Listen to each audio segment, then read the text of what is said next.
Nossa, muitas coisas assim interessantes para serem destacadas aqui, hein? O Zé falou da questão da responsabilidade da mudança do papel das unidades federativas, né, como a FEB, por exemplo, de não dar mais para ser uma coisa assim de simplesmente tirar o que serve, o que não serve, o que é, o que não é, mas assim, tem que ter isso e muito mais, né? Disponibilizar coisas que são interessantes, que são. Então, é um trabalho muito cuidadoso nesse mundo digital de hoje, né? Que tem tantas informações. O Sidney fala sobre o conhecimento raso, né? Que hoje a gente tem acesso a muitas informações, mas a gente não se aprofunda em nada. E a gente sabe que a doutrina a gente vai precisar se aprofundar, né?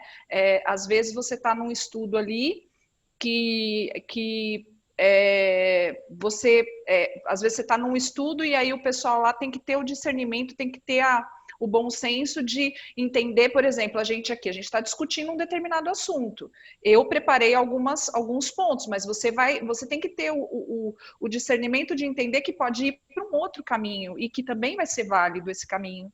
Né? Então, por quê? Porque a gente está aprofundando, porque a gente não está fazendo uma discussão rasa. É a mesma coisa que eu chegar aqui agora e falar, não vamos falar sobre isso agora, porque eu trouxe outras questões. Então, assim, tem que existir um bom senso nessa organização do estudo para que ele não se torne raso, né? E a gente tem que ter essa paciência também, né? Aí o Fábio fala sobre a questão do jovem que muitas vezes o Alexandre também falou de ser conduzido por outras pessoas, né? E o Alexandre traz a experiência da mocidade que a gente frequentou, que era uma mocidade independente e que os próprios jovens faziam essa curadoria e tinham voz ativa. E aí, de novo, eu volto na questão da autonomia, né? Nós tínhamos um trabalho de autonomia, mas também com responsabilidade, porque é isso que a gente também tem que dosar, né, dentro disso tudo. Então, são bastante coisas interessantes. E aí o Sidney fala dos modelos, né, de transmissão na casa espírita, de pessoas que você chega lá, às vezes é muito cansativo. Então, assim, nesse item do documento da transmissão das reuniões públicas, né, o documento diz que as reuniões públicas já não serão mais do jeito que a gente conhece, né? Que elas poderão ser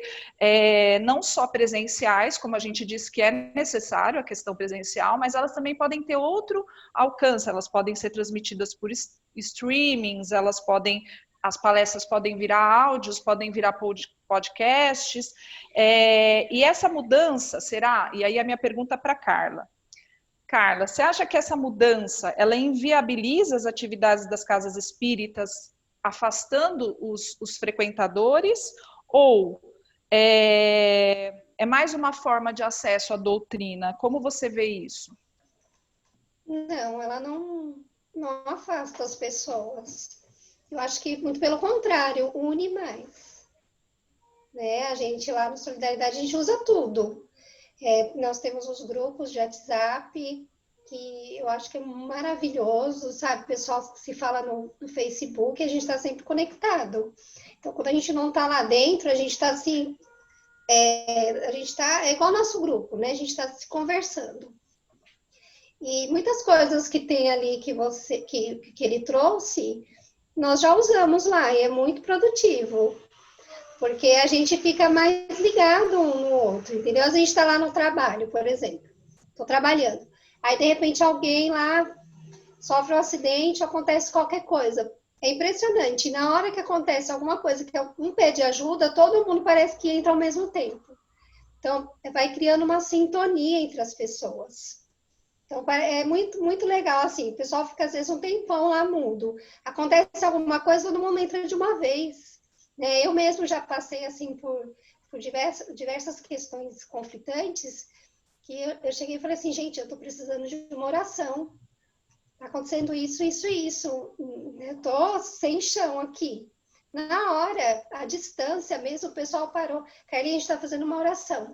E parece que eu tomei um passe instantâneo, assim. Então, é um assunto que eu acho muito interessante também, depois da gente falar, né, do passe à distância, do poder, né? Mas, assim, tem que ter essa sintonia, porque também não adianta a gente querer fazer um trabalho se você já não tem uma sintonia com o grupo. né? Se você quiser colocar tecnologia, colocar tudo isso, se as pessoas não se conversam depois, só se encontram dentro da casa espírita, né? Ou só se vê uma vez por semana, entendeu? Eu acho assim, mas o centro espírita ele é muito importante, porque algumas tarefas elas têm que ser feitas dentro do centro espírita, a parte mediúnica tem que ser dentro do centro espírita, você não pode ficar usando a mediunidade dentro de casa, ou no seu trabalho, ou na rua, né? O médium ele é médium o tempo todo, mas ele tem que educar a mediunidade dele e saber o lugar certo para ele atuar. Deixa eu ver o que mais. O texto que você colocou lá, eu passei para o pessoal da direção da casa, algumas coisas a gente pode melhorar, né? Mas assim, com relação a essa parte, eu acho que a gente está sintonizado aí. Tá? Com relação à mocidade, gente, na nossa época, eu penso assim, eu acho que isso não deve nem ser colocado aí no vídeo, né? Porque vai criar conflitos com relação a ter alguém para direcionar. Na nossa época, nós somos espíritos mais esclarecidos. Então, nós conseguíamos fazer as coisas sozinhos, como nós estamos conseguindo hoje. Mas existem pessoas que realmente precisam de alguém para coordenar, para facilitar o trabalho, porque o que a gente vê é muita gente sem direcionamento. Muito livro, muita informação, muita curiosidade vazia. Até uma vez uma amiga começou a falar, porque Emmanuel vai reencarnar, Emmanuel deve estar com 10, 14 anos, Emmanuel isso, Emmanuel aquilo, e aquela curiosidade, eu falei, mas vocês conhecem Emmanuel? Vocês sabem, vocês já leram tudo que ele já passou para a gente enquanto desencarnado, para querer conhecer o Emmanuel encarnado? Se ele der uma palestra agora, vocês vão saber que é ele? Não vai saber, porque não lê Emmanuel, só quer saber onde que ele está, a idade dele, o que ele está fazendo, né? Exatamente, entra exatamente nessa questão do conhecimento raso, né? Você tem mil e uma coisas, mas você não se aprofunda em absolutamente nada, né? Você acha que você sabe tudo sobre Emmanuel, tudo sobre André Luiz, tudo sobre Joana de Anjos, mas na verdade você não conhece nem uma parte da obra que eles trazem, né? E assim, né? Aí agora eu vou dar uma de advogada do umbral, né? Quando a gente fala que existe um lugar físico, que tem coisas que a gente não pode fazer dentro da casa espírita, e aí eu vou jogar para quem quiser responder, tá? A gente não está sendo materialista de pensar que é um lugar físico que vai proteger a gente, se a gente, ou é a intenção daquilo que a gente está fazendo que vai gerar, né, daquilo que a gente está fazendo com sabedoria ou não, né? É uma pergunta mesmo, né? Será que só na casa espírita pode acontecer isso, Karen? Você não vai arriscar fazer uma sessão de desobsessão em casa se você não estiver bem amparada, né? E a questão do ambiente não é só a questão da casa espírita em si, mas a gente sabe que a casa espírita ela tem toda uma proteção energética e espiritual. Então, existem algumas coisas, como um passe à distância, que você pode se arriscar a fazer, mesmo sabendo que até isso pode ser um passe, pode ser uma coisa mais complexa, né? Você pode encontrar algumas situações na própria ação do passe que você pode não conseguir lidar com ela sozinha depois. Mas a casa espírita ela é importante. Você não estar sozinho lá dentro para fazer um trabalho, seja ele qual for, você precisa de uma assistência física e espiritual, e você precisa da casa porque ela é um apoio energético. Então, assim, existem diversas religiões, né? Você tem, por exemplo, uma casa de umbanda, você tem uma casa espírita, você tem locais que aplicam reiki, existem pessoas que aplicam reiki em casa, que recebem o público em casa. Então, assim, a pessoa transformou, às vezes, a própria casa num templo.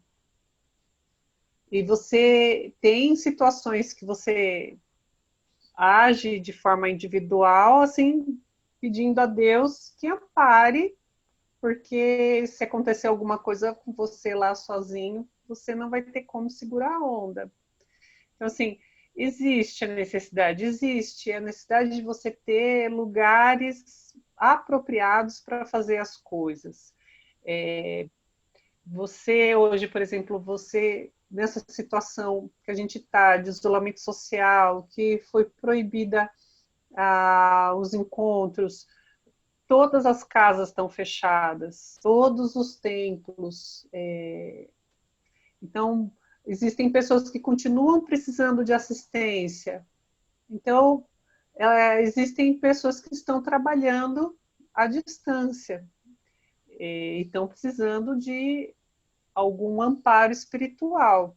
Nem todos os trabalhos estão podendo ser feitos. Então, assim, o pessoal, por exemplo, de um centro espírita que trabalha com desobsessão, como é que eles estão fazendo agora? Eles não estão fazendo, né? Porque não tem como você fazer um trabalho de desobsessão à distância, né? Tem necessidade de um amparo, de um grupo físico e espiritual e de um ambiente já preparado também. Pô, eu quero fazer uma parte. Duas coisas. Primeira coisa, vamos lembrar que a gente está imerso no fluido cósmico universal, que seria, por exemplo, um canal para isso tudo se propagar no espaço e no tempo, inclusive. Mas aqui, eu vou, para variar, eu gosto de fazer as transcrições, né, do Evangelho. Eu peguei aqui Mateus 17, 20.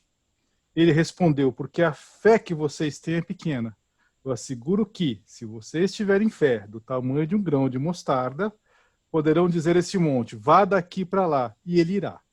Nada será impossível para vocês. Onde que eu quero chegar? Bom, aí nós temos condições, temos que ter a fé, que eu já pegando o gancho lá acho que eu falei lá no primeiro episódio, que é aquela mulher que tinha fé. O que é a fé? Fé é você levar o padrão vibratório, mas acho que a Carla falou, médium, ele é médium em qualquer lugar, mas você tem que estar educando isso aí. E o centro, ele dá aquela, digamos assim, toda uma câmara, tem toda uma estrutura que vai potencializar e educar e direcionar. Agora, será que nós temos a fé que está, por exemplo, nas escrituras suficientes para tirar aquela montanha, para você fazer um trabalho de desobsessão à distância? Quem quiser carimbar, carimba. Vamos lembrar que nós temos um planeta de provas e expiações ainda. Existem médios e médios, pode carimbar, Fábio. Existem médios e médios e a gente, assim, menos, né? Não vamos fazer um voo de Ícaro aqui, porque senão a gente, na hora que chegar lá em cima, vai derreter as nossas asas, vamos se esborrachar no chão. Exatamente, assim, eu acho que existem momentos para tudo, né? Mas que a gente tem essa capacidade. E aí eu volto a dizer, né? Volto a bater na tecla do desenvolvimento das habilidades e competências, né? Que é o que o Zé disse. Dentro da casa espírita, você tem que estar apto a ensinar essas habilidades, essas competências de lidar. É claro que isso é um processo que vai levar aí um bom tempo e ainda a gente realmente precisa desse amparo espiritual do local, enfim, né? Tudo isso é bastante interessante. E aí eu vou mudar um pouquinho o rumo aqui da questão, mas eu vou dizer assim, o Jaime, né, ele propõe um modelo de casa espírita com um grande espaço de convivência, né, que promove autonomia, acessibilidade, né, da escolha das obras, dos estudos, né, e que poderia ficar aberto por 24 horas, assim, ele propõe, né. Você acha, Sidney, que isso é possível ou é só uma utopia idealista do Jaime? Não, eu acho uma utopia realista. Acho factível. Acho passou da hora. O fato é que não primeiro, do jeito que eu estou vendo a discussão aqui, são dois níveis, ou talvez até três. Primeiro é a adaptação da casa espírita para atender o novo jeito das pessoas se relacionarem. Outro dia eu comentei aqui, por exemplo, que as casas hoje em dia estão sendo vendidas 28 metros quadrados no centro de São Paulo por 500 mil reais. Então, dentro de casa, a pessoa não tem lugar para ficar, exceto a cama dela. É chegar e deitar. Por esse ponto de vista, se você for olhar a casa espírita como um lugar de acalento espiritual, ter espaço de convivência faz todo sentido. Porque assim, já que você não consegue conviver direito dentro da sua casa, aqui você tem uma bolhazinha para você conviver, para você experimentar, para você se relacionar, por exemplo. Entende? Faz todo sentido. Esse é o nível básico que precisaria de uma reforma absurda. Outro nível que eu considero, vou puxar a sardinha de novo para o meu lado, eu falei já cheguei a citar aqui das outras religiões, dos outros líderes. A gente não tem um líder na mídia. Se existe um problema social muito grande, quem é o líder espírita que dá a posição do espiritismo perante aquele problema? Não existe, entendeu? Então a sociedade não conhece o espiritismo, porque quando acontece alguma discussão, algum tema, o evangélico é chamado a opinar, o católico é chamado a opinar, o judeu é chamado a opinar, o budista é chamado a opinar, e o kardecista? Quem é essa pessoa? Né? Não existe. E eu acharia importante existir para que cada pessoa pudesse ouvir, ó, o lado espírita é assim, entende? Sobre as grandes questões. A gente caminha, do jeito que eu estou vendo aqui, a pandemia, por exemplo, no nosso assunto de hoje, é irrelevante, porque ela sequer foi citada. Né? Então, a gente não está falando de um novo momento por causa da pandemia, a gente está falando de um novo momento porque precisa evoluir, precisa mudar. A pandemia nem foi colocada na mesa. Então, eu acho que tem muita coisa a evoluir, e concordo com a Karen quando diz que falam bobagem, por exemplo, quando vai para a mídia, quando vai para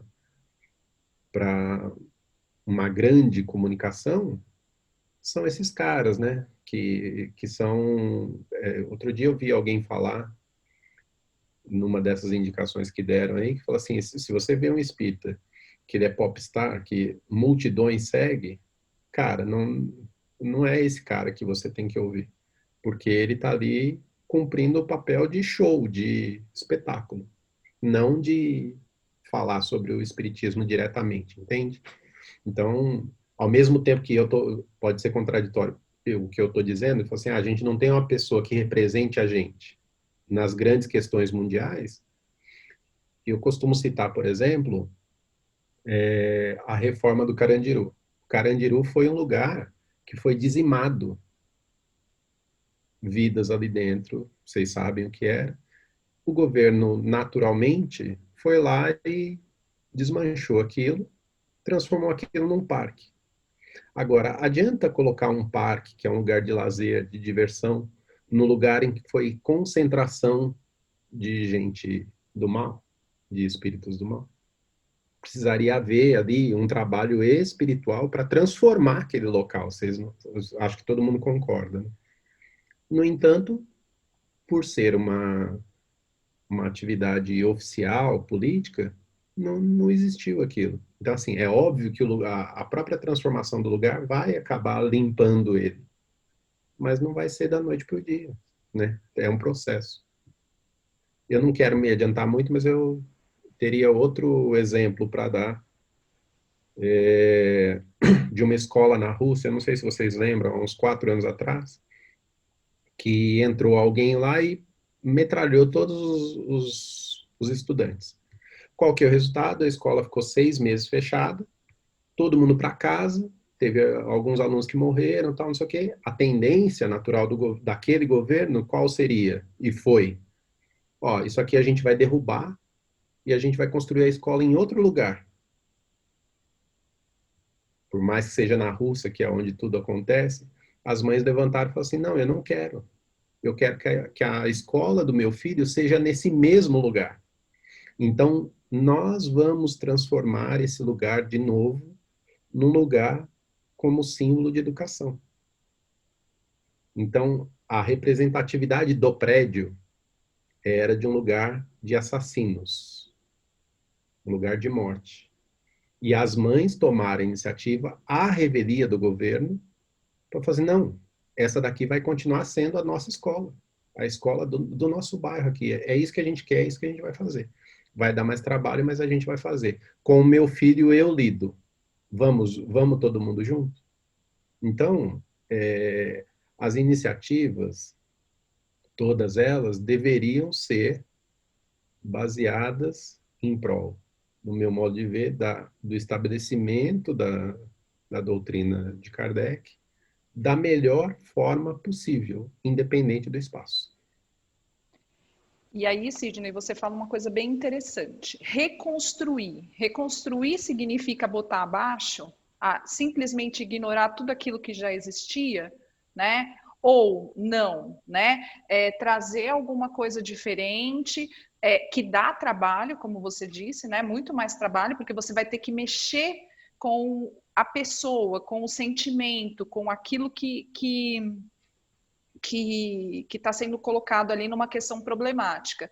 E trazendo isso para dentro dessa proposta de uma nova forma de ter aí um atendimento, de ter essas questões, é bem interessante você pensar nisso, né? Que a gente não precisa derrubar o que existe. A gente pode trabalhar em cima disso e trazer coisas para ser melhor, né? A gente não invalida nenhuma coisa nem outra. Você tem uma coisa que é interessante, que é boa, que é legal, que existe, que funciona, que a gente sabe que funciona, porque senão não estaria aí 50 anos, né?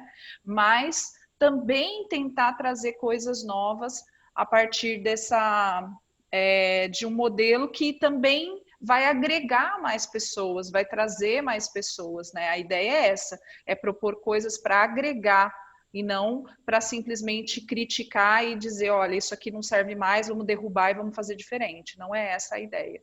Uma coisa que vocês falaram que tem muito a ver com o sentimento de pertencimento, né? Que é pertencer a algo, né? Você coloca uma bandeira, né? Porque você se sente pertencente àquilo. Mesmo na tragédia, você se sente pertencente. Eu assisti o documentário com as meninas, com as minhas filhas da Anne Frank, que, aliás, é uma coisa que elas estão super interessadas agora, e você vê as gerações todas que foram marcadas por isso, porque eles têm um sentimento de pertencimento, que talvez é isso que o Sidney estava colocando, que a gente não tem essa representatividade, né? A gente tem lá um Chico Xavier que representa, mas assim, efetivamente a gente não tem, assim, talvez a gente não se junte. Hoje mesmo eu fui questionada, nossa, mas espiritismo é religião?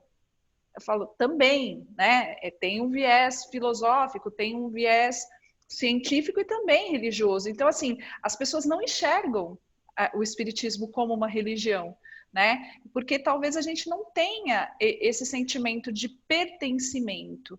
E aí, dentro do próprio documento, ele fala um pouco sobre isso, né? Ele fala da questão do atendimento fraterno, né?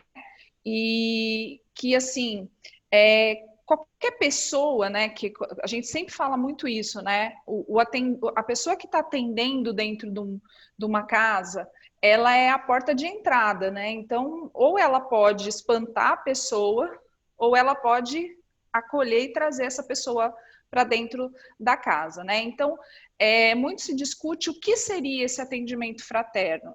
Atendimento fraterno é a gente ir lá, conversar com a pessoa e ser gentil e amoroso, ou um atendimento fraterno é aquele que a gente possa criar um sentimento de pertencimento. Então, eu jogo aí a pergunta para quem quiser responder. Alexandre, não vou jogar, vou falar para o Alexandre responder. o Fábio. Fábio quer falar? Pode falar. É só fazer um complemento sobre o que você disse, Cláudia. Existe uma grande dificuldade das pessoas enxergarem espiritismo enquanto uma visão de cristianismo. Para a grande maioria das pessoas, a simplificação é a chave. O espiritismo ele não veio para simplificar. Definitivamente não é uma simplificação de nada. Na medida em que o espiritismo ele estabelece que todos somos responsáveis por tudo que fazemos, pensamos e dissermos, você deixa de poder se esquivar de tudo que você faz de certo e de errado, principalmente de errado.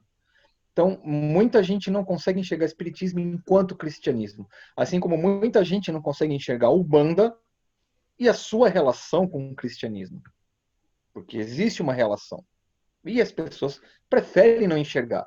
É mais fácil estereotipar, julgar, condenar, e você põe de lado. Não termos, por exemplo, um representante vivo que possa falar em nome do espiritismo hoje, com algum peso moral, faz diferença um pouco, sim. Eu acho que seria legal se houvesse uma personalidade que pudesse, que emprestasse um pouco mais de credibilidade, como o Chico Xavier sempre fez. E o Chico Xavier foi uma personalidade que ele era absolutamente ecumênico. Ninguém jamais o criticou e ninguém jamais teve por que criticá-lo. Isso pesa demais sobre nós hoje, sobre esse momento que o espiritismo atravessa hoje. Né? O Sidney comentou um tempo atrás, agora há pouco, inclusive, aqui no chat, sobre uma palestra do Divaldo e da dificuldade de você se relacionar de uma maneira mais fácil com o próprio linguajar dele. Mas vamos lembrar, gente, Divaldo está com quantos anos? Né? Então, logo, Divaldo é o próximo grande nome que vai passar pelo processo de desencarne. E aí? Ficamos órfãos de novo? Quem é o próximo nome?